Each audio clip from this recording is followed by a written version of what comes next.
Բարև սիրելի ունկնդիրներ, եթերում է Մարիշի հետ հաղորդումը Բելգիահայ ռադիոյով եւ ես Մարիա Հակոբյանյանն եմ։ Այսօրվա իմ հյուրը մեր բոլորի կողմից շատ սիրված անձնավորություն է Արտակ Ժամհարյան, Նարեկ մշակութային միության նախագահը։ Բարև Արտակ ջան։ Բարև Մարիշ։ Ոնց ես։ Շնորհակալություն դուք։ Լավ, մերսի։ Արտակ ջան, շնորհակալություն, որ ժամանակ եք հատկացրել մեզ հետ հանդիպելու։ Մի քիչ շատ փորձեցինք հանդիպենք, վերջապես ստացվեց։ Ես եմ շնորհակալ, որ ժամանակ գտաք այստեղ գալու։ Ուրեմն, Արտակը, փոքր Արտակը, որտեղ է ծնվել, երբ է ծնվել։ Փոքր Արտակը ծնվել է Երևանում, բայց Մարտունեցի է։ Օ, դա քրքիր։ Դե Մարտունիում ծննդատուն եղել է, բայց քանի որ մայրս Արյան Ռեզուսը բացասական էր, գնում էին Երևան ծննդաբերել։ Տես դարձար Երևանցի։ Այդպես դարձավ միամիտ Երևանցի։ Լավ։ Փոքր Արտակը ինչ է սիրել փոքր ժամանակ, ինչ չի սիրել։ Ոյ դա ինքան վաղուց է եղել։ Մաթիշի սենց։ Դժվարանում եմ այդպես ասել։ Դե երևի խաղալ է սիրել։ Գիտեմ, մեր ժամանակները մենք մի քիչ այնպեսի սերունդ մեծացանք, որ շատ բաներ տեսանք, որը մեկ սերունդի ընթացքում դժվար է։ Հետո չգիտենք, որ կարանք բաներ չսիրեինք։ Ահա, ինչ որ գրքերում պատմության կարդացել էին, գլխավներս անցավ։ Սովետական շրջանի դպրոցական աշակերտ, որը երազանքներով տարված երևի ինչպես բոլորը։ Ինչ է երազում։ Բանը տիեզերագնաց լինելուց սկսած, այն ժամանակ մոդա էր։ Հա, բոլորն ուզում էին տիրազել։ Ճիշտ է։ Հա, ժամանակներն այդպեսին էր։ Դիջելու, հա, երաժշտական դպրոց չէի ուզում գնայի, զորով Բայց տանում էին։ Ասում եմ, մեր սերունդի երեխեքը բոլորը գնացան երաժշտական բարի չէ, նկարչության ու ինչ-որ սպորտի, չէ, ասենք տեսենք բոլորին։ Ես այդ երեքն գնացել եմ։ Մեծ սիրով գնում էի նկարչության։ Երաժշտությունը սիրում էի, իհարկե, այնպես չէր, որ ինձ զորով ասեցին, չէ, ես գիտարի եմ գնացել։ Նվագում ես հիմա։ Շատ քիչ, որովհետև գիտեք, ուսուցչի կարևորությունը հենց դրանում է, առաջի տարիներին մեկ այլ անձ էր, որին շատ սիրում էինք բոլորս ու մեծ ոգևորությամբ սովորում էինք նվագել, հետո ուսուցիչը փոխվեց, ուդի մասնակետ եկավ մեզ գիտար սովորեցնելու ու ոչ մեկ դրանից հետո չուզեցավ սովորել, հաղթում էինք դասից։ Երաժշտական։ Ճիշտ է, դասատուի դերը շատ կարևոր է։ Հա, միանշան։ Շատ հատկապես մեր ժամանակին, իսկ ուրիշ կապ էր։ Այսօր էլ երևի նշանակություն ունի այդ սերը սերմանում ենք, թե չէ դեպի մասնագիտությունը, հա։ Շատ կարևոր է։ Ուրիշ բախեր չեն եղել։ Ուրիշ բախեր չեն եղել։ Ավարտում ես դպրոցը։ Այո։ Ուր ես գնում ընդունվում կամ չես ընդունվում։ Հա, ես արդեն 8-րդ, դե այն ժամանակ 10 տարի էինք սովորում, 8-րդ դասարանից որոշել էի միջազգային հարաբերություններ ու քանի որ Հայաստանում դեռ այն ժամանակներում չկար այդպիսի ֆակուլտետ, ընդունվում եմ Կիևի համալսարանի Շևչենկոյի համալսարանի միջազգային հարաբերությունների բաժին։ Okay։ Նախկինում միայն Մոսկվան ուներ ՄԳԻՄՈ եւ Կիևի համալսարանը ուներ մի փոքրիկ բաժին։ Որ ես ընդունվեցի, ինձանից կարծեմ մի տարի առաջ էին բացել համալսարանում այդ ֆակուլտետը։ Հետո ավելի ուշ համալսարանում մեր Երևանի արդեն բացվեց ֆակուլտետ, արդեն անկախության շրջանն էր։ Հա, հետո բացվեց դա։ Նախկինում չէին թույլատրում։ Կիև։ Բավականին 18 տարեկանում հայտնվում ես Կիևում։ Հա, 18 տարեկանում հայտնվում եմ Կիևում։ Ոնց է Կիևը։ Այնպես չէ, որ անծանոթ երկիր էր, հայրս այնտեղ աշխատում էր։ Ու այդպես ընտրությունը տենց եղավ։ Հա, դե ուրիշ ընտրություն էլ չկար, կամ Մոսկվա էր, կամ Կիև, ինձ համար ավելի լավ տարբերակ էր Կիևը։ Այդպես ավարտում ես Կիևի համալսարանը։ Ավարտում եմ, գալիս եմ Հայաստան, Գիտությունների ակադեմիայում ասպիրանտուրա եմ ընդունվում Հայաստանի, բայց քանի որ գիտխորհուրդային ժամանակ չունեինք, պաշտպանությունը չի լինում կազմակերպել պիտի կամ Մոսկվա կամ Ուկրաինա լիներ, այդպես, որովհետև գիտխորհուրդ չէր կազմում, մենք գիտությունների դոկտոր այդ ժամանակ չունեինք, միակ մասնագետը Աղասի Եսայանն էր, որը եթե չեմ սխալվում 70-ականների կեսերին մահացել է, մասնագետ չէր պատրաստ։ Ու չես փաստորեն պաշտպանում դիսերտացիա։ Եվ նորից վերադառնում եմ որոշակի ժամանակ տեխնացական թեզի աշխատանքների համար արդեն անկախ պետություններ էին եւ վճարովի էր։ Այսինքն պաշտպանական հիմնական ընթացքը ավարտել եմ, այնտեղ գումարի վճարման խնդիրներն էր մնացել։ Ես դիսերտացիան գրեցի, դու եկա Բելգիա, չպաշտպանեցի, քննությունները հանձնեցի մինիմումի։ Այդպես ինձ մոտ էլ այդ կարգ։ Դժվար էր, հա։ Հա, ու դե արդեն երևի հիշում եք ժամանակները 90-ականներ, հայաստանյան իրավիճակը բավականին բարդ տարիներ են ապրել։ Մեր սերունդը մի քիչ ամեն ինչ տեսավ, դիմակայեց, փառք Աստծո, դե կարողացանք ասում են ինչ որ մեզ չի սպանում, մեզ ավելի ուժեղ է դարձ։ Հա, երևի թե հիմա կայուն ենք, ավելի ամուր ենք։ Ուղղակի մտածում եմ, որտեղ կարանք ուժեղանանք էլի։ Դե ինձ թվում է այդպեսի սահման չկա մարդկանց համար։ Երևի։ Մարդը ամեն մի դժվարությանն ու ամեն մի մենք ադապտացվում ենք արագ։ Մենք ամեն մի նեղվածությունը, ամեն մի չարիքն էլ ենք ընդունում, օտանում հետներս, համակերպվում։ Մեր տոլերանտության սահմանագիծը շատ լայն է։ Ընդ որում ազգը իր գենային կոդի մեջ էլ երևի ունի դա։ Ինձ հաճախ թվում է, որ մենք ունենք դա այդ դիմակայելու ունակությունը ավելի քան մեկ այլ ազգ։ Դե հիմա շատ են չէ խոսում տենց սերունդից սերունդ գնացող տրավմաների մասին, ու ինձ թվում է դա մեր DNK-ի մեջ նստած է, Հա, դե դուդուկը ասում է ամեն ինչ այստեղ։ Տրամադրություն որ լավ էլ է լինում, ուզվում ես։ Հա, դրաման էլ ազգայինն է, ազգային հոգեբանության մի կարևոր հնչյունն է տալիս։ Ճիշտ է։ Մենք այդ ելևէջներից կարող ենք մեր պատմության մասին ասել, թե ինչի ենք դիմացել։ Ճիշտ է, դե երաժշտությունն էլ եղել է այդ մարդկանց հոգևոր սնունդը, որ դրանցով անցել են։ Կիևում աշխատելուց հետո վերադարձել եմ Հայաստան, որտեղ մի քանի տարի աշխատել եմ արտաքին գործերի նախարարությունում։ Քանի տարեկան էիր արդեն։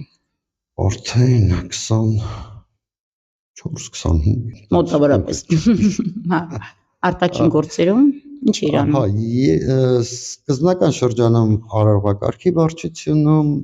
դե երիտասարդ էի ինձ շատ հետաքրքիր էր այդ ամեն ինչը, այդ ժամանակները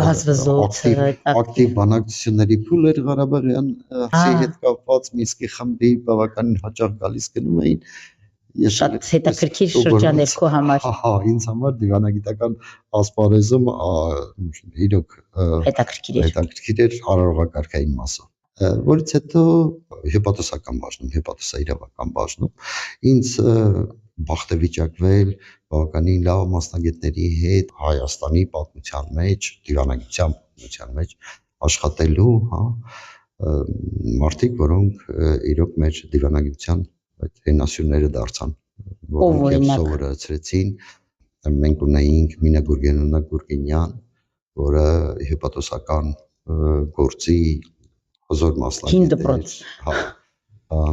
Սերգեյ Պետրովիչ Սիմոնյան ունեինք, որը խորհրդային միության դիվանագիտական մեծ դպրոց անցած, տարբեր երկրներում դեսպան նշանակված, իսկ այդ ժամանակ աշխատում էր ՅՈՒՆԵՍԿՕ-ի բաժնում ԱԳՆ-ի։ Այդ մարդկանց հետ աշխատելը ինչ-որ բան փոխել է քո մեջ, կարծում ես ինչ-որ ազդեցություն ունեցել է։ Իհարկե, դե երիտասարդ մասնագետի ժամանակ այդպես մի քիչ կյանքը քեզ մոտ ուրիշ ձև է, հա։ Դու այլ կերպ ես նայում, մի քիչ գունավոր է այդ ամեն ինչը, նման մարդկանց կողքին լինելը, դա դպրոց է։ Եթե իհարկե ցանկություն ունես այդ դպրոցից բան հաշել, ունենալ, սովորել, շատ դեպքերում մենք մեր կողքի մարդկանց ուշ են գնահատում կամ չեն գնահատում իրանք գնամերի արի սիրեմ հա, այդ աշխատումը մեզ մոտ ցավոք սրտի մինչև այլ կա։ Մենակ մեզ մոտ չի։ Մոդիլյանին էլ գնաց մեռավ, հետո նոր դառա հայտնի։ Ուրեմն ասեմ, մի հարցում ինձ թվում է բացառություն է մեզ մոտ երևի ավելի ամրապնդված է։ Ճիշտ է։ Դրա համար ես գտնում եմ, որ պետք է այս հաղորդումը ինձ թույլ է տալիս շատ մարդկանց հետ ծանոթանամ, անգամ մարդկանց, որոնց ճանաչում եմ, ուրիշ ձևով եմ ծանոթանում իրանց հետ, անգամ իրանց շրջապատն ուրիշ ձևով ճանաչում, ինձ որ շատ sense հետաքրքիր պատմություններ ենք պատմում, դες այդքան խոսացել ենք, երբեք չենք խոսացել այս ամենի մասին։ Առիթ չի լինում։ Չէ, առօրյա։ Մենք մի քիչ հիմա մանավանդ ուրիշ երկրում, այսինքն մեր առօրյան է փոխվել։ Մենք հաճախ մեր այս խնդիրներից, օրվա իրականությունից ենք զրուցում։ Ճիշտ է։ Շատ դեպքերում տեսեք, ես մի քիչ շեղվեմ,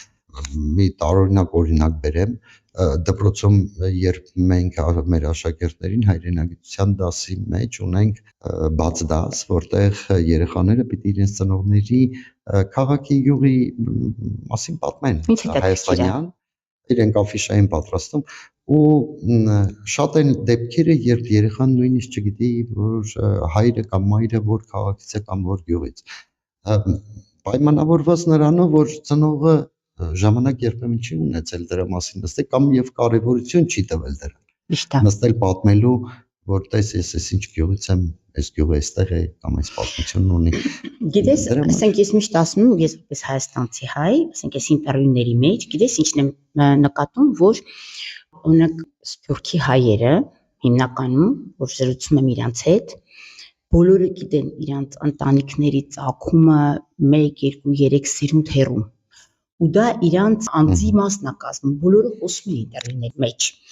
Մեր հայաստանցի հայերի դեպքում երևի նրանից է, որ մենք այդ հայ լինելու, հայերեն խոսալու պայքարը տենց չենք ունեցել ու մեր մեջ չի լցվել այդ աստիճան, այսինքն սերունդների պատմությունը, էլի։ Օրինակ շատ հետաքրքիր պատմություններ եմ լսում մեր հայաստանցի հայերի հետ, բայց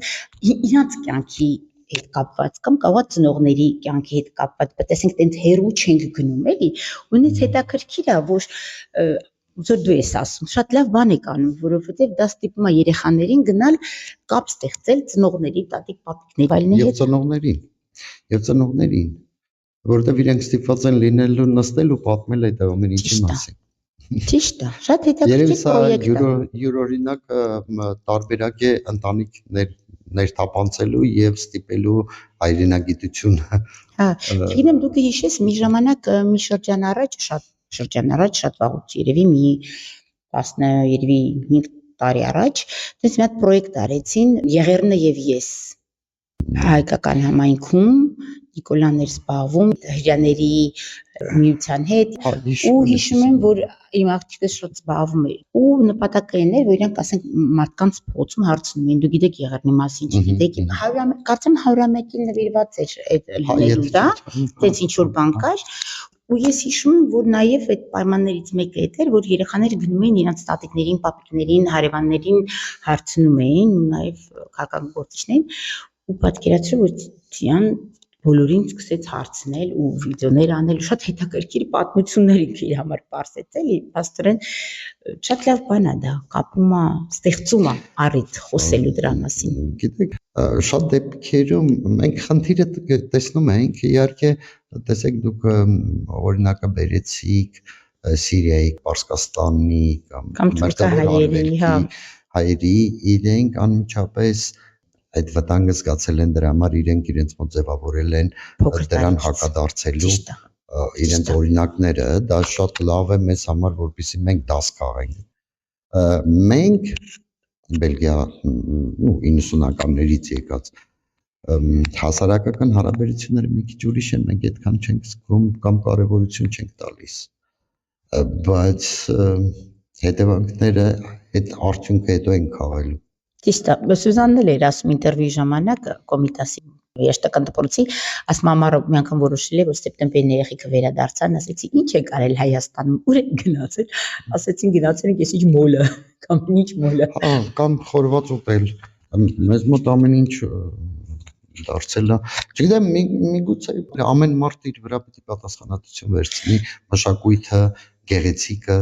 Գիտես, ինձ թվում է ծնողները այնքան հոգնած են, որ գնում են այնքան կարոտած են, ասենք բարեկամներին, ու հիմա մի քիչ ավելի հեշտ է դարել, այսինքն գնալ գալը, բայց առաջ, ասենք դու գնում ես մենակ, ասենք այդ շաբաթ արձակուրդը ու ես հիշում եմ, ասենք ծրագրի նման պետք է գնայիր բարեկամներին տեսնեիր, որպեսզի ինչի համար, որտեղ չէր լինի տեսներ։ Քեզ են ընդունում։ Հա, հետո մի պահ ես ասում եկի դուք իր հետ հավաքվեք, ես գամ ձեզ տեսնեմ, որտեղ շաբաթվա մեջ շատ է ստացվում։ Հավատացեք, բոլորս նույն բոլորը նույն ձևը, բայց մեկ այլ բան է, երբ մենք կամ մենք պիտի պահենք այդ սերունդը։ Հակառակ դեպքում մենք տեսնում ենք հետևանքը ասիմիլյացիայի։ Կամ մենք թողնում ենք դա ու ասում ենք ինքնաոսի թող լինի 30 տարի հետո հիշեն, որ իրենք հայ են, կամ չհիշեն, դա նշանակություն չի։ Չէ, ուզում եմ ասել, մեր մոտեցումը, կամ մենք այսօր պիտի ինչ-որ բան անենք, որպեսզի չհասնենք դրա, կամ ուղղակի համակերպվում ենք դրա հետ։ Մի քիչ վերադառնանք արտաքին, հետո էլ կվերադառնանք կրթությանը, որ ասում կրթություն արտաքին չես կարա բաժանես, հիմա քոնն է։ Վերադառնում ես Հայաստան, աշխատում ես դիվանագիտական բնագավառում, 25-26 տարեկան, 24 Ինչ է կատարվում հետո։ Հետո ամուսնանում ես այնտեղից, հա, ամուսնանալը մի քիչ ավելի ուշ, հա, եթե չեմ սխալվում, ես մի քիչ ուշ եմ ամուսնացել 30-29 տարեկանում Հայաստանի իրականության մեջ։ Տունն էիր մնացել։ Վերջապես ամուսնացա։ Լավ, քեզ ուզեցի։ Հա։ Ո՞նց ամուսնացար։ Ես այդ պատմությունները շատ եմ սիրում։ Ես երևի թե հավատում եմ, որ ճակատագիրը կա, ուղղակի չեն կարողանում կարդալ։ Հաստատ։ Որովհետև մեծամասնությունն է, այդ նաև ինձ մոտ դա այսպես պլանավորված կամ ինչ-որ կոնկրետ որևէ բան չկար, սա ամբողջովին ճիշտ ասած այնպես է ստացվել, որ իմ կինը իր մայրիկի հորաքույրը իմ հայրիկիս հորեղբոր կինն է։ Okay։ Ինձ սխեմա է պետք։ Մի խոսքով բարեկամ էիք։ Չէ, բարեկամ չէինք, խնամի էինք։ Խնամի, ուրեմն ասում միջոցառումների ժամանակ կարայիք տեսնվել։ Հա, մենք տեսնվել ենք առաջին անգամ մեր ընդհանուր բարեկամի տանը, որը ինձ համար հորաքույր է, իրեն համար մորաքույր։ Պարզ։ Տենց ավելի պարզ է։ Ու տենց սկսվեց։ Սկսվեց։ Սեր առաջի հայացքից։ Հա, երևի թե։ Օ։ Հա, հավանաբար հա։ Ինչ լավ։ Ուրիշ ձևակերպում չեմ գտնում ամեն դեպքում։ Դե շատ լավ է, տենց ամենաճիշտը։ Հետո որոշում եք գաք Բելգիա, որ ինչի համար կամ որ թվին կամ ոնց է ստացվում։ 2002-ին, չէ, 4-ին ենք եկել Բելգիա։ 2004-ին ենք եկել։ Ինձ թվում է դու ինձանից շուտ ես եկել։ Ես 2001-ին եմ եկել։ Հա։ 2004-ին Նարեկը ծնվել էր մեծ տղասի 2002-ին։ Նարեկը փաստորեն տղայի անունով է։ Չէ, Նարեկը Գրիգոր Նարեկացու անունով է, տղասել է Գրիգոր Նարեկացու անունով։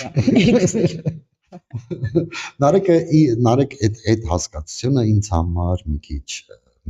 խորիմաս ստեղծելու, ծնելու առումով քո գաղափարի գիտես մի քիչ ավելի պարզ է լինում, բայց ավելի խորը իմաստ հասկացություն եմ ես տեսնում Նարեկի մեջ։ Այդ ստեղծագործության մեջ, այո, եւ մեր կյանքում դրա դերի մեջ։ Այս սրանով էլ պայմանավորված է անունները։ Հա, ես գտնում եմ, որ Նարեկը ինձ համար դա այն ինչ որ ես կարողացել եմ ստեղծել այդ իմաստով դրա համար առաջնեկի եւ այս կառույցի որպես առաջնեկի անունը եղել է այդպեսի։ Գեղեցիկ բացատրություն է։ Լավ բացատրություն է, իմաստալի։ Գալիս եք Բելգիա, ինձ թվում է դժվար է ամեն ինչը թողնել Հայաստանում, ամեն ինչը սկսել մարդիկ գիտեիք, որ ստեղ ապրում էին, թե ուղղակի հանգարցակի ընտրություններ։ Նո, այսպես ասեմ, ես միշտ մտածել էի, որ ես այն ժամանակ հասկացություն կար, ասում եմ վերջի լույս անջատողը, ես մտածում էի ես եմ լինելու, այսինքն ինձ մոտ երբևէ չի եղել երկրից դուրս գալու, բայց դա իրականությունը մեզ ստիպում է շատ դեպքում իրականության հետ, իրավիճակի հետ չհարմարվելը, քեզ չգտնելը տվյալ հասարակարգում, ոչ թե հասարակարգում, այլ պետական կառավարման, ընդհանրապես այդ մեխանիզմի մեջ բաներ կան, որ դու կամ պիտի թողնես հեռանաս, կամ պիտի եթե պայքարի ուրիշ ձև չես տեսնում։ Ճիշտ է։ Հա, ցավոք սրտի ստացվեց այնպես, որ դուրս եկանք։ Բալիկը ծնված, բալիկները ծնված էին։ Մեկը ծնված էր, չէ, Վերգինեն այդ ժամանակ 8 ամսական, 9 ամսական հղի էր։ Վայ։ Երբ մենք եկանք Բելգիա, եկել ենք մի շաբաթից հետո ծննդաբերել է Բրյուսելում։ Ինչ փոփոխություն։ Ընդ որում Բելգիան մեզ համար դեպս նշանակակետ չէր։ Մենք եկել էինք Փարիզում իջել էինք, չգիտեինք որ գնանք։ Սերգեյ ինտերվյուն ասեցինք, ասում նստել էինք գնացք, ասեցինք երեխեքը որտեղ կհոգնեն, այնտեղ քիչնենք, հիմա ձերն է։ Հա, չէ, մենք մի հատ ծանոթ գտանք։ Հայկական տարբերակով էր մերը մի քիչ։ Բա ինտերնետ չներ գրեիր, ով կա որտեղ։ Նստեք տաքսի եկեք մեզ մոտ։ Հա, տենց եկաք Բելգիա։ Կան Բելգիա, ինչպես եւ մյուսները։ Մենք էլ գնացինք կոմիսարիատ, հետո Դեյզիում այդ ճամբարում 3 ամիս, 2 ամիս։ Դժվար էր, չէ, երևի։ Հա, երևի թե կնոջս համար է շատ դժվար, որովհետև Նարեկը 2 տարեկան էր, Էրիկը նոր ծնվել էր, այդ ամբողջ միջավայրը, ամբողջ։ Դե մենք մի քիչ սովոր ենք մեր երեխեքին մի քիչ ուրիշ ձևով, բայց քեզանից կախված չի շատ բաներ, քո ձեռքը չի, դու ոչինչ չես կարող անել այդ իրավիճակում։ Սա իհարկե ճնշող է։ Որպես ծնող։ Երևի մեծամասնությունը այդ օրեր ապրել են։ Բոլորը չէ, բայց ամեն դեպքում, հա, ամեն մեկը յուրովի դժվարությամբ ապրել։ Հա, դե եթե թվում է թե այստեղ բոլորը լավ հեշտ ու արագ այդպես չի իրականությունը, մենք բոլորս էլ բավականին բարդ, բայց դե մենք ենք ընտրել դա։ Այդ ճանապարհը մեր ընտրությունն է։ Ճիշտ է, բայց մենք չենք խոսում։ Մարդիկ չեն խոսում դրա մասին շատ, որտեղ դա ցավալի շրջան է, այսինքն այդ անցած ճանապարհը եւ Հայաստանում թողում ես կյանքը մի բնակավարում, ասենք հիմա դու ասենք դիվանական գիտական բնակավարումներ, ասենք աշխատում որպես երիտասարդ մասնագետ, թողում ես այդ ամեն ինչ ընտանիքիդ բերում ես տեղ, պատասխանը շատ մարդիկ չեն խոսում դրա մասին, բայց շատ հետարքի ռեակցիաներ է ստացվում ինտերվյուից հետո, որտեղ ֆրեսնք անցնում ենք, խոսում ենք, բան հետո մարդիկ իրանք լսում են իրանք պատմությունը։ Կանես, ու ես գտնում եմ, որ այսօրվա շատ կարևոր է, որ երեխաներն էլ լսեն այդ պատմությունը, ինչով են մարդիկ անցել, որ այս կյանքին իրանք արժանանան, ասենք դեստեղ, հիմա լավ, վատ, չգիտեմ, ամեն մեկը իր համակարգով, իր ճանապարհով ոնց որ ասում է։ Դե գիտեք, ես օրինակ ինչով եմ գոհ այստեղ գտնվելու հետ կապված, որովհետև մենք փոքր տարիքում այդ հեռանկարը մեզ համար պարզ է եղել, մենք տեսել ենք հեռանկար, որին ձգտել ենք, չէ, մեզ բոլորս փոքր ժամանակ ասում էին, դե գնա սովորիր, դպրոցում լավ սովորիր, որ հետո գնաս ինստիտուտ սովորես, հետո ամուսնանաս, կյանքը բացվում է քեզ համար։ Ճանապարհը գծած է, ճիշտ է շատ։ Այսինքն ռեալ էր դա, ու քաոսը ստեղ սկսվեց, մենք երկար ժամանակ չենք կարողանում հասկանալ ինչ է լինելու, ոնց, ինչ ենք անելու։ Իսկ սա որոշակի արդեն նորից այդ ճանապարհն է երևում, որը մեզ նաև վստահություն է տալիս մեր երեխայի ապագայի համար։ Այդ նույն բանը իմիջիալից մենք ենք այստեղ մեր երեխեքին ասում, հա, գնա սովորիր, որտեղ տեսնում ենք այդ ճանապարհը կա։ Դա կարևոր բան է հասարակության մեջ ապրելու հեռանկարն ու ապագան։ Բայց երեխաները այսօր որ տեսնում ինչ որ բլոգերներ առանց սովորելու ինչ որ բաների են հասնում, ես միշտ ասում եմ այդ ինստագրամային կյանքը մի քիչ շատ երեխաների դժվարացնում է իրանց մոտեցումը, որտեղ ասենք օրինակ ես երիտասարդ աղջիկ գիտեի, որ ասում է տեսնենք ուզում եմ նմանվել, ասենք այդ բլոգերներին, մանիկեններին եւ այլն, ասում եմ, բայց դու չգիտես իրանց կյանքում, դու չգիտես իրանք կարող է այսօրվա դրությամբ, ասենք, այդ տեխնոլոգիաները այնքան հնարավորություններ են տալիս, որ ես կարամ ինչ-որ մեկին զանգեմ քո դեմքով, քո ձենով խոսամ։ Բայց դրա համար ես ասում եմ շատ կարևոր է այս պատմությունները, որ մարդիկ լսեն, երեխաները լսեն, թե իրենց ծնողների անցած ճանապարհը, թե ուրիշների, որտեվ դա ես երբեմն որ տրամադրությունս լավ չի լինում, լսում եմ պատմություններ, ասում եմ ես բողոքելու բան չունեմ, մարդիկ տես ավելի դժվար կամ իմ համար տենց է, դա է իմ տրիգերը, իմ բողոքելու բան չունեմ, բոլորս էլ սովորում ենք լավ կյանքին, ուզում ենք բողոքել մի բանից, որից Առաջ չէինք բողոքի, էլի ոնց որ այդպեսին է։ Մենք հա դե էլ չես նայում որ դու հաստատ 1000-ից ավելի լավ ես ապրում եւ կան շատ մարդիկ որոնք կերազեին ճիշտ է։ քո տեղը Մենք միշտ ավելի լավի հետ ենք հա բայց միշտ վազում ենք լինում է մի պահ երևի տարիքից ելնելով արդեն ուզում ես հանգնել ճիշտ է բայց չես կարա դա նատուրա է դա նատուրա Բելգիայում ոնց է սկսում ես աշխատել չես սկսում աշխատել ոնց է ստացվում Բելգիայում մեր տարբերակը մի քիչ հեշտ է եղել հեշտ ինչ առումով ժամկետի առումով մենք մի քիչ շուտ այդ թղթերը ստացանք եւ 4 ամիս է տևել ընթացքը որից հետո ես տուն վարձեցինք Կորտրիկում այդ էլ այդպես պատահական միակ տեղը որ մեզ տուն տվեցին դա այդ քաղաքն էր որտեղ Դենզիում էինք ապրում Դենզիում էինք այդ ճամբարը գտնվում էր այնտեղ Դենզիում չէին տալիս հենց լսում էին օտար երկրացի մասն է խոսքը այնտեղ մի քիչ հետո հա այստեղ այս տանը հայեր էին ապրել տենց գիտեին ասեն հայեր գնալու են հա մեզ ասացին որ գնալու են գնացեք վերցրեք այդպես ստացվեց վերցրեցինք ու մինչև այսօր ապրում ենք այդ քաղաքում ինչ լավ է հանգիստ փոքրիկ քաղաք է հա շատ լավն է չեմ եղել խնդրեմ համեցեք աշխատանքի համար սկսում եք աշխատել չէ 1 տարի լեզուն եմ սովորում դա արդեն վեդիաբեով առանձին ինտենսիվ դասընթացներ են ամենօրյա որից հետո արդեն սկսում եմ աշխատել տարբեր տեղերում քանի տարբեր տեղեր ծավալ գործարաններ այդպես տարբեր տեղեր են եղել բայց հիմնականը աշխատած վարչական աշխատանք 2004 թվականից էլ հենց այդ տարի միությունը գրանցել ենք երբ որ սկսում եք աշխատել դեռ սովորում էի այսինքն 2004 թվականի ամռանն ենք եկել եւ նոյեմբերից այս նարեկը հայկական մշակութային միությունը ստեղծվել մեր ունկնդիրներին ասեմ եթե հանգարց մարդ կա որ չի ճանաչում չեմ կարծում բայց դուք հիմնել եք Կորտրիկի հայկական դպրոցը փաստորեն հիմնել եք սկզբում մշակութային այդ կենտրոնը նարեկ 2004 թվականին ոնց ստեղծվեց այդ միտքը կենտրոն հիմնելու այսինքն պետք էր այնպիսի մի բան որը իրականությունից որոշակիորեն տաներ Հայաստան հանկեղծ եմ ասում որովհետև այսինքն եթե դու չես գտնում դա չկա ես որոշեցի ստեղծել դա որ ես գնամ Հայաստան ասում եթե չես կամ գնաս Հայաստանն է վերում դեպի քեզ վերեցիր Կորտրիկ հա երևի այդպես շատ հայեր կային Կորտրիկում դեռ այդ սկզբի տարիներին այդքան շատ չէին բոլորը շատ մտերիմ բոլորը մեկը մյուսին ճանաչում էին շատ հոյակապ ընտանիքներ են որոնք մինչև այսօր էլ ապրում են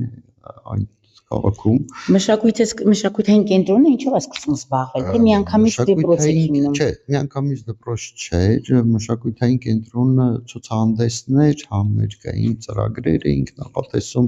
տարբեր ցուցահանդեսներ կազմակերպեցինք աշխատում էին քաղաքապետարանի միջոցառումներին այս կամ այն կերպ մասնակցելու հայկական մշակույթը ներկայացնելու որտեղ այդտեղ կան մի քանի տարեկան միջոցառումներ որտեղ տարբեր ազգեր իրենց ուտեստը մշակույթի մի հատված ինչը որ կարող են ներկայացնել այդպես դրանից հետո նոր դպրոցի մտահղացումը կար բայց դա ես գտնում էի որ դպրոցը ստեղծելը դա սպոնտան չպիտի լինի կամ որևէ ցանկության այսօր մտածեցիր դա աշխատանք էր պահանջում դրա ստեղծելն էլ էր աշխատանք պահանջում որպեսզի այն գրագետ պիտի լիներ դա հիմնական պիտի լիներ որտեղ ես գտնում եմ կրթական կառույցը չի կարող բացվել հետո փակվել ճիշտ է որ թվին բացեցիք դպրոցը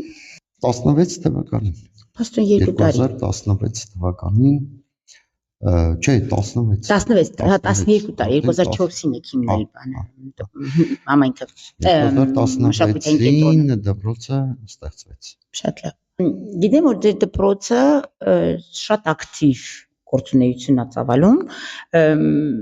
բարի խմբեր ունեք, հիշում եմ այն ցույցերի ժամանակ ասում էի մենք տեխնիկան ունենք, մենք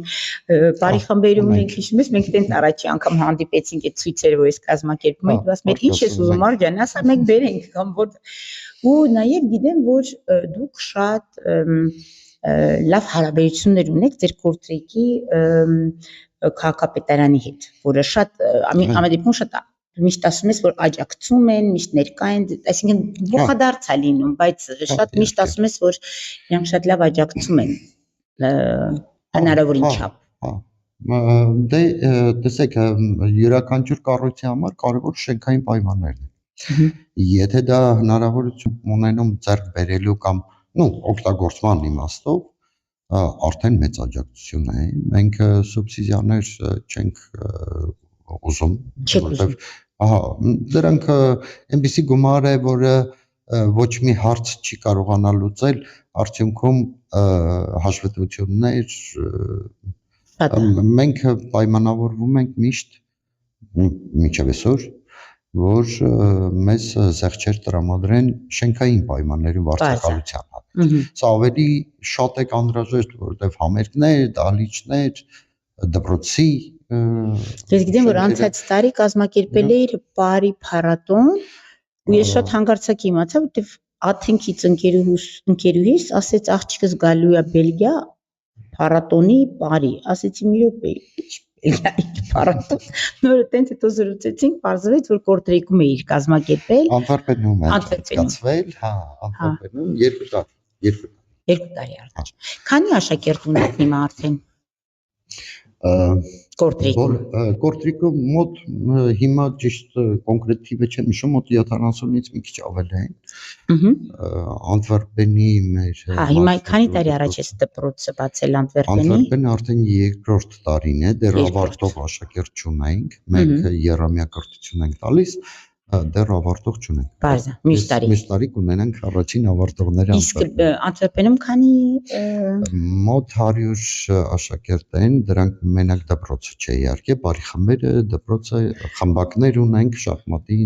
տեսա որ ստեղծել եք պայմաններ, մամաները գալիս են բալիկներին թողում են դասի, իրանք էլ բարի դասերի են գնում, եթե ցանկանում են ու շատ sense ջերմ մթնոլորտ է, այսինքն ասեմ ընկերներն ես հիմա Անտվերպենում եմ արտաքին դպրոց եկա տեսնելու շատ լավ գեղեցիկ տեղ է։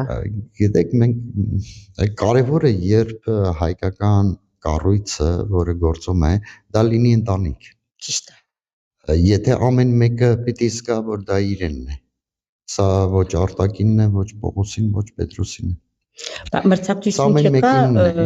կորտրիկի ծնողների, Անտվերպենի ծնողների հետ, թե իրանց բոլորի միացնում եք իրար հետ ընկերացնում եք։ Դե մենք մի քանի տարվա մեջ միջոցառումներ ունենք, երբ դպրոցները երկուսը միասին են անում, մեկ դահլիճում, այդպես լինում է արդեն հանդիպումը միմյանց, ծանոթությունները։ Ճիշտ է։ Հա, այդ կարգի առանձնապես ամեն մեկ դպրոցը իր ծրագրով աշխատող է։ Իսկ դասատուների հարցը ոնց է լուծվում։ Փառք Աստծո Բելգիայում հնարավորությունները ի տարբերություն այլ երկրների ստացվում է այնպես որ ուսուցիչները հավաքվել են Բելգիայում։ Ինչ լավ է։ Հա, մենք երբևէ ոչ մեկ դպրոցում հայոց լեզվի գրականության ուսուցչի խնդիր չենք ունեցել։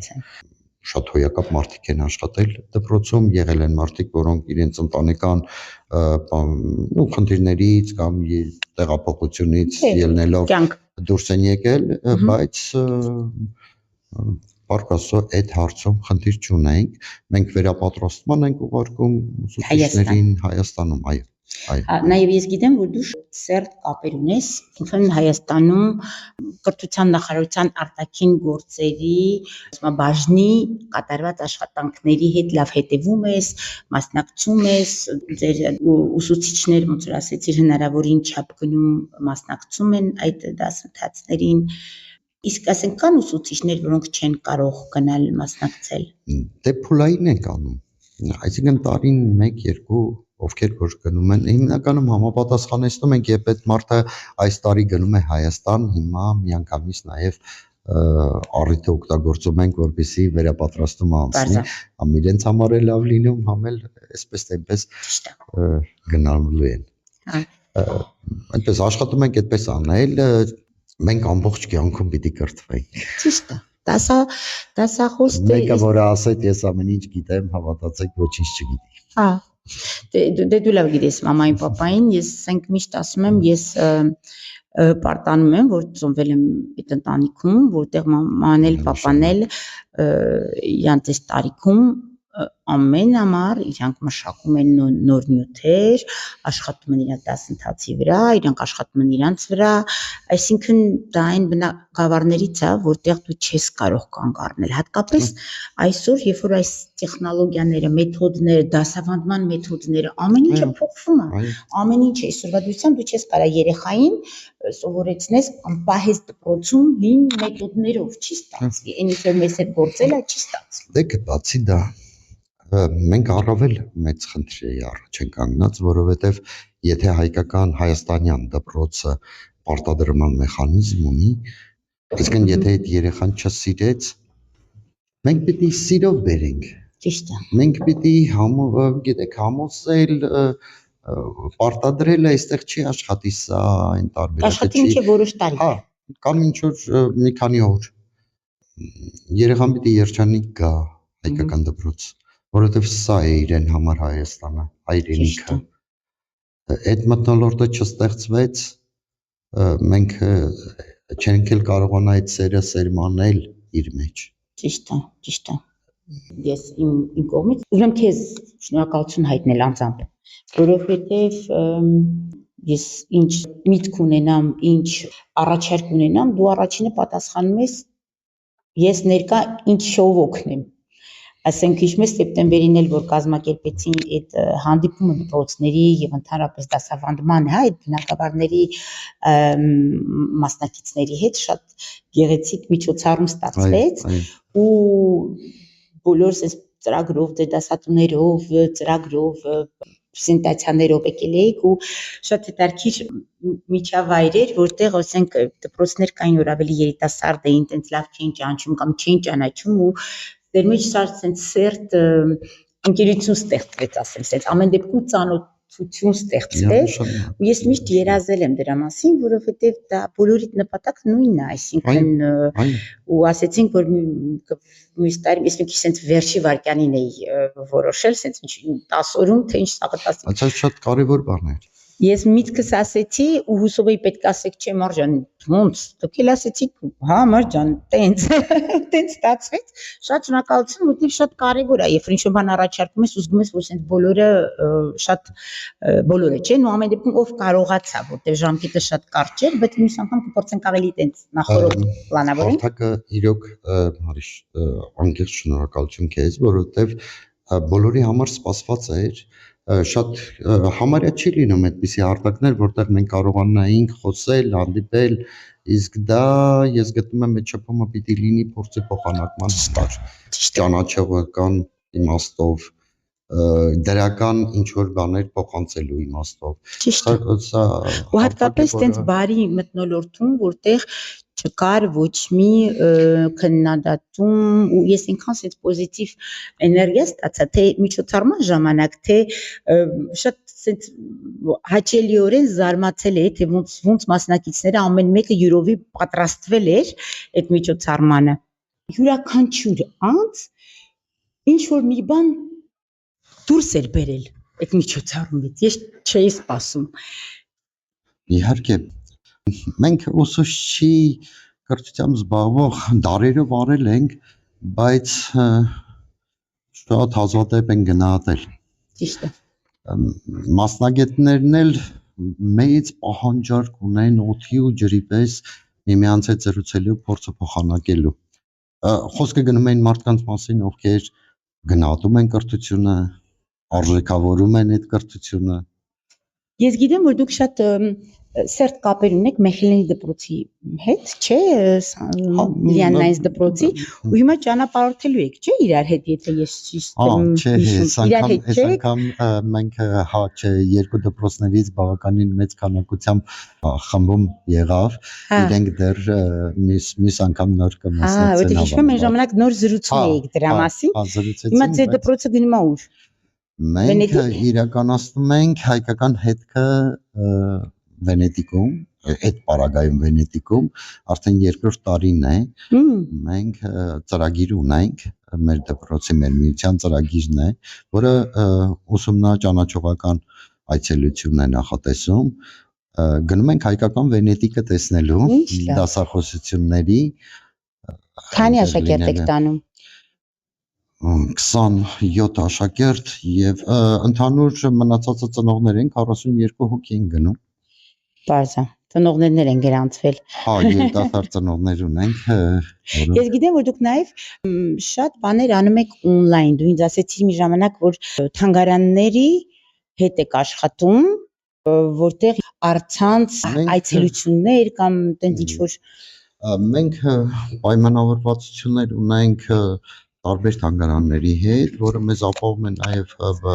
վիրտուալ համալսարանը եւ պարբերաբար դասընթացները համեմում ենք այցելություններով դա եւ հայրենագիտության առարկայի շրջանակներում մեծամասամբ հայ գրականության շրջանակներում վերջին դասը անցյալ շաբաթ էր, որը Թումանյանի տուն թանգարան էր, թե Դսեղ, թե Երևանի տուն թանգարանը դες պարբերաբար մենք թանգարանային անցել իհարկե դա չի փոխում իրական այցելությանը, բայց գոնե երեխաները հետո ինձ թվում է Հայաստան գնալուց հաստատ ծնողներին կստիպեն գնալ։ Կարծում գուցե երեխաներ կան, որ չեն կարող գնալ, այսինքն դա գոնե ինչ-որ իպահ կոմպենսացնում է, կամ ամեն դեպքում ինչ-որ գիտելիք է տալիս, մինչև որ իրանք տեղում գնան։ Արտակ ջան, ցավոք շատ հետաքրքիր է լինում զրուցել, շատ դժվար է դադարեցնել հարցերը, որովհետև հսկայական աշխատանքի փորձ ունեք, որը մեծ հաճույքով դուք կիսում եք բոլորի հետ, անվարդ ու անխնա։ Ու դա ես շատ գնահատում միշտ, որ դուք ներկա եք, ինչ առաջարկում եմ գալիս ենք, չնայած ասենք ամենահեռուն իմ համար երևի դուք եք, ասենք կամ հիմա արդեն լանակն է կա, չգիտեմ, երևի նույն տարածությունն է։ Դա ինձ անձամբ շատ ոգևորում է, որովհետև ես շատ գնահատում եմ այդ փոխադարձ համագործակցությունը ու վստահ եմ, որ շատ մարդիկ կան, որ դա նաև գնահատում են ու ես արդյոք օգտվեմ, որ շնորհակալություն հայտնեմ թե ձեզ, թե Վերգինեին, թե ձեր դպրոցների բոլոր դասատուներին, որովհետև կտանք մեծամասնությունը, ոնց որ դուք էլ աշխատում էին, սա չի վճարվում ու սա չի ընտանիք չի պահում, ոնց որ ասում եմ, բոլորը աշխատում են, ունեն ընտանիք, երեխա, աշխատանք ու շաբաթ կիրակի մնացած երեկոները տրամադրում են մեկը այս դպրոցին ու դա ես գտնում եմ, որ մենք պետք է շնորհակալություն հայտնենք, գնահատենք։ Իրանք դա չէ, դուք չեք անում դա մենք որ շնորհակալություն հայտնենք, բայց շատ կարևոր է։ Գիտեք, ես գտնում եմ, որ այն ինչ արվում է ցանկացած անձի կողմից, որը նպաստելու է մեր ընդհանուր շահին, մեր գոյատևման, մեր հայեցի մնալուն, պահպանությանը, մենք պարտավորություն պիտի զգանք միմյանց աջակցելու։ Սա մոտեցում է, որ գիտեք, շատ քիչ է լինում, երբ մենք գրագետ բան ենք տեսնում։ Մենք ոգևորվում ենք դրանից, ինձ համար շատ հաճելի էր այդ միջոցառումներին, որ զուտ, տեսեք, նաև ես ներքին հաճույք էի զգում, որտեվ այդ կարիքը կար։ Այսինքն այն ինչ արվում է հիմա չաջակցել կամ հա մեկուսանալը ամենահեշտ բանն է։ Բայց մենք մեկ ընդհանուր պիտի լինենք, չգիտեմ, ինչ ամեն մեկը իր չափով եւ յուրաքանչյուրի մեծ, փոքր ավանդը այս գործում գնահատման կարիք ունի, մենք պիտի արժանավորենք։ Դες փորձում եմ եթե ինչ-որ բան կազմակերպում եմ Բելգիայի համար կամ Բելգիայի կողմից, ես միշտ ուզում եմ որ դա լինի ինկլյուզիվ, անկախ տարածությունից, անկախ ծագումից, անկախ լեզվից, անկախ տարիքից, անցած անգամ հունվար ամսի այդ Արմոգետ գետրի ժամանակ այդ վայրի պատասխանատուն ինձ ասում է ոնց ասում է ջահել հայ երիտասարդ տարեց բոլորի հետ պարում են քեֆ են անում ասում ու ոչ մեկի չի նայում չի քննադատում էլի հասկանում ես դա ես գտնում եմ որ շատ դեք մենք ինքնիսիվ մտածելակերպ ունենք նաև այդ առումով ու եթե յուրաքանչյուր գաղափար որը ինքը շատ արագ տարածվում է դու տեսնում ես դրա դրական արդյունքները արդեն պարտավորություն է զգում դա զարգացնելու դա տարածելու շնորհակալությունը մի քիչ այլ կերպ է հնչում բայց անկեղծ պիտի զգացված լինենք գնահատել այո գնահատենք արժանավորինս փորձենք աջակցելու եթե կարող ենք դա անել Արտակ ջան ես մի քանի հարց եմ պատրաստել ձեզ համար Ինչպես եք ուզում, որ ձեզ հիշեն, երբ այլևս չլինեք։ Ասենք Արտակը Չգիտեմ, երբևէ չի մտածել դուք։ Ես տենց հարցեր եմ տալի, որ դու մտածես։ Արտակը ինչ մարդ էր։ Մարդ էր։ Դե դա շատ լավ որակավորում ա կարծում եմ, ու ամեն ինչ ասում ա։ Այս հարցը պատասխանը իհարկե գիտեմ, բայց ամեն դեպքում հարցնում եմ, եթե պետք է ինչ-որ մի բան անեիք անվճար Ձեր կյանքում ինչ կանեիք։ Կանեի։ Անում եմ։ Դժվարությունների ժամանակ ինչպես եք ղեկավարում, ինչպես եք անցնում դժվարություններով, ոնց եք կառավարում դժվարությունները։ Հաղթահարման ճանապարհներ եմ մտածում։ Հա։ Միայն դա չեմ ընկճվում երբևէ, չեմ մտածում որ կարելի է թողնել, որովհետև դժվարություն, այսինքն դու մտածել ես ինչ-որ բան, ոչ, պիտի հաղթահարել։ Ինչ գնով էլ լինի, դու պիտի անես դա, եթե դու վստահ ես, որ դա ճիշտն է, դա ես դու ուզում, շատ բան կա մենք մի պահ եթե կանգ առնենք մտածենք, կարող ստացվի մենք այդ չէինք ուզում։ Ճիշտ է, դա էլ ճիշտ է, իներցիայով գնում ենք։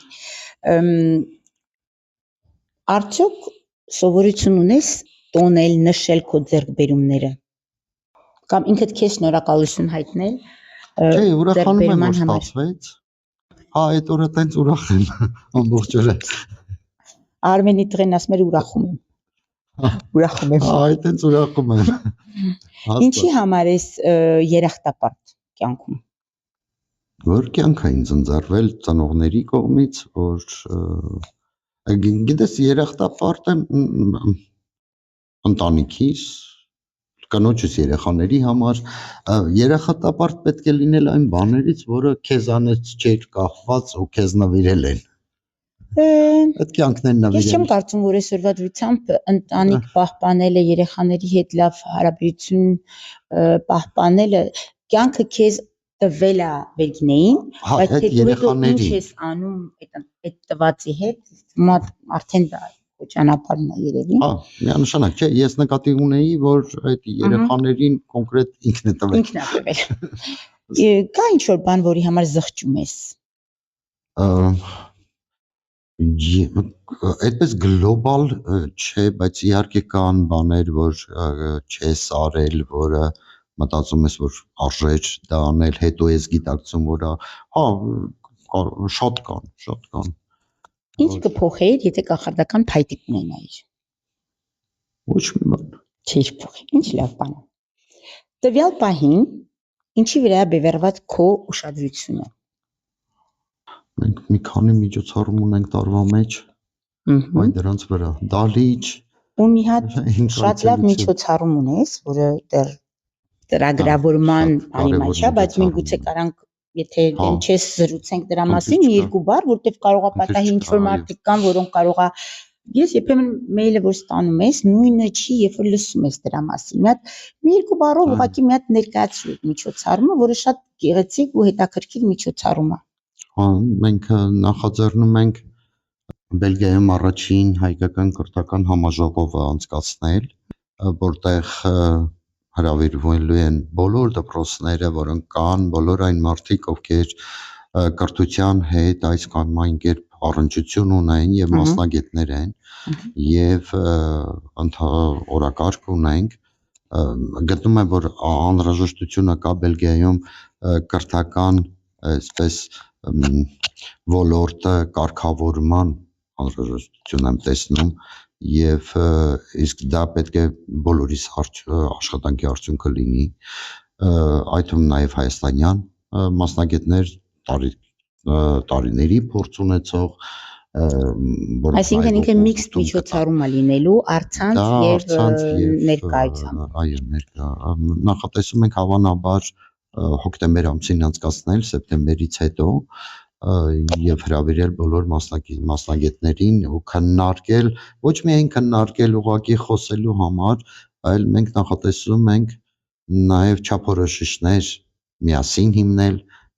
եւ պարտավորվել այդ չափ։ Հանուն մեր երեխաների, հանուն Բելգիայում կրթության զարգացման մենք պիտի միաձև լինենք մեր նպատակները որոշելու մեջ, իսկ ինչ ենք մենք ուզում, ինչու ենք այդ կրթությունը տալիս, ինչու է ստեղծված այդ դպրոցը։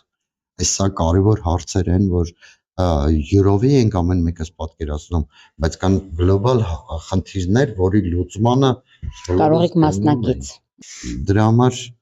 ինձ թվում է այդ համաժողովը շատ կարևոր բան կլինի Բելգիայի։ Գիտեմ, որ շատ լավ միտք է, շատ կարևոր ու հուսով եմ, որ շատ մարդիկ կմասնակցեն։ Դա ոնց որ դուք ասեցիք, դա առաջին փորձն է, ասենք միջոցառման ու դրանից հետո կարող են շատ լավ, ասեմ, փոքրիկ հանդիպումից ինչքան հետաքրքիր համագործակցություններ եղան, դրանից կարան ավելի լավ համագործակցություններ լինեն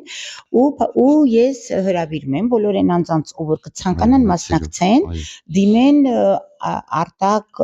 միությանը, հա, Facebook-ում կներեք արտակին կամ Նարեկ միությանը։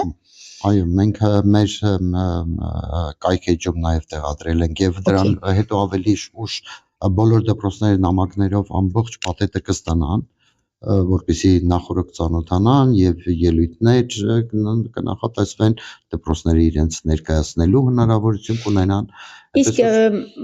մեկը, որը ոչ դպրոցի մաս է կազմում,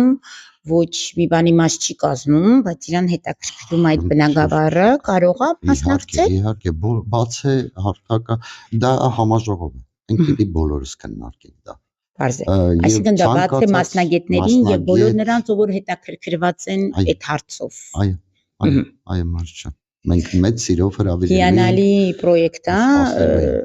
Ինձ թվում է շատ հետաքրքիր կլինի։ Ես կամ ասեմ Բելգիայի կողմից էլ ինչով կարող ենք կօգնենք, դուք երբ որ արդեն ամեն ինչը ծրագրավորված լինի, բայց դա ինձ թվում է դու դա գիտես։ Ամեն դեպքում շատ հիանալի է ու շատ լավ նախաձեռնություն է, վստահ եմ, որ շատ լավ արդյունքներ կբերի։ Այո, բոլորս սպասելու ենք այդ արդյունքներին, այսինքն դա հենց նպատակը արդյունքն է։ Մենք չպետք է հավաքվենք, խոսենք, թողենք գնանք։ Դե ինձ թվում է յուրաքանչյուր խոսակցություն, որը հավաքվում են ու ասենք բարյացակամության մեջ խոսում են, արդյունք բերում է։ Այդ որ չլինի մերձացումը մարդկանց միջև, ճանաչումը իրար միջև, զրույցները, հետո գուցե կարող է ավելի կոնկրետ արդյունքներ գան խմբերի, աշխատախմբերի կողմից։ Ես արդյունքը նկատի ունեմ, տեսեք, մենք պարտավորություն ենք ստանձնել կրթությունը, հայեցի կրթությունը ապահովելու եւ ես արդյունքը նկատի ունեմ, որ բոլոր այն կառույցները, որոնք կան, կձգտեն եւ այդ թվում նաեւ մենք կշտկեն իրենց թերությունները, որակի տարբերություն մենք կզգանք դրա հետևանքով, իսկ դա կլինի համատեղ միմյանց օգնելով, փոխադարձ որոշումներով, համագործակցությամբ։ Ճիշտ է։ Ես հավատում եմ դրան ու ես վստահ եմ, որ կան այդ մարդիկ, որոնք իրենք էլ են հավատում։ Պետք է ուղղակի հավախմբել նրանց, որ հավատում են։ Դա է ամենակարևորը։ Իսկ մենք դա կարող ենք։ Մենք դա կարող ենք, որովհետև մենք քանակի նպատակ չունենք։ Չէ՞։ Այսինքն մենք քանակի նպատակ չունենք, էլի, որ այդ միտքը ես ասեցի, ես չգիտեի քանի հոգի կլիներ, դու 4 հոգի որ ասեցին գալիս ենք 4 դպրոց կամ 4 ոնց որ կազմակերպություն ասի անում են։ Դե 4-ով ոչինչ, կարևոր չի, թող լինի, թող այդքանը լինի, հետո ավելի շատ էինք իհարկե, դրա համար դա է ամենակարևորը, քանակը չի կարևորը, այլ ով ուզում է այսօր կարող է սենց լինի, մյուս տարի ավելի լավ լինի, դա մենակ կարա դրանից մեծանա։ Հաստատ։ Ու բացի դա դպրոցների կարիքը կա Բելգիայում, դեռ կա, այնպես չի, որ կան շատ քաղաքներ, տարածքներ, որտեղ հայեր են ապրում ու հնարավորություն չունեն այդ կրթությունից օգտվելու։ Ես երազում եմ, որ մի օր ստեղծվի առօրյա դպրոց։ Գիտեմ շատ դժվար են խնդիրները, բայց ես մի քիչ սկեպտիկ եմ այդ առումով։ Գիտեք, օրինակ Մերձավոր Արևելքի կամ Վրաստանի դպրոցների տնօրենների հետ Հայաստանում երբ համաժողով է լինում, շփվում ենք եւ